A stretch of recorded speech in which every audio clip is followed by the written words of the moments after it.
Emisioni më i famshëm në Shqipëri mbart shumë sekrete dhe shumë lidhje me persona të cilët kanë pasur influencë të madhe në Shqipëri.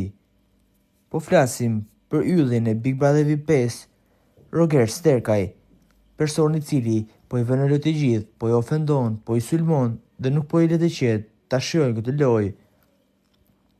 Ai ka hyrë me qëllim të qartë për ta shkatruar fare këtë lojë dhe të marrë çmimin e madh për 100.000 eurosh. Është betuar që nuk del nga ajo shtëpi pa marrë çmim dhe duket që këtë gjë e ka në gjak si fis. Të gjithë e njohin fisin Sterkaj, një fis me shumë pushtet në Shkodër. Prej kohësh në rrjet po çarkullon një pyetje që ka ngjallur shumë kryeshtje. A kanë lidhje familja Roger Sterkaj dhe Pauline Sterkaj? Ngjashmëria mbi emrin ka bërë që shumë persona të mendojnë se mes tyre ekziston një lidhje gjaku, por çfarë është e vërteta? Pauline Sterkaj është një figurë e njohur në politikën shqiptare me një karrierë të gjatë në kuvend dhe në jetën publike. Ai përfaqëson zonën e Malësisë së Madhe dhe ka qenë aktiv për shumë vite në skenën politike. Emri i tij është i njohur publikut shqiptar.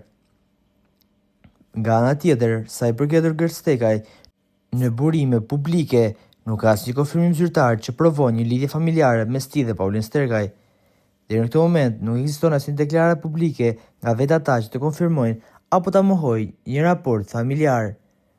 Duhet theksuar se në Shqipëri është shumë e zakonshme që persona me të njëjtin mbiemër të mos kenë lidhje fare me njëri tjetrin, sidomos kur mbiemri është i përhapur në një zonë të caktuar. Por duket që komentuesit dhe ndjekësit e Big Brother VIP thonë të kundërtën. Pauline Sterkaj në të vërtetë që nga xhaxhai Roger Sterkaj dhe për këtë arsye ai është kaq konfident dhe kaq i fortë duke kërcënuar të gjithë personat të cilët i vinë atij duke kundërshtuar. Normalisht këtë gjë theksoi dhe Luiz Elli. Çfarë mendimi keni për të ngjarje? Komentojeni mendimin tuaj dhe mos harroni të shtypni butonin subscribe për të mos humbur asnjë video të re të kanalit ton. Ju faleminderit.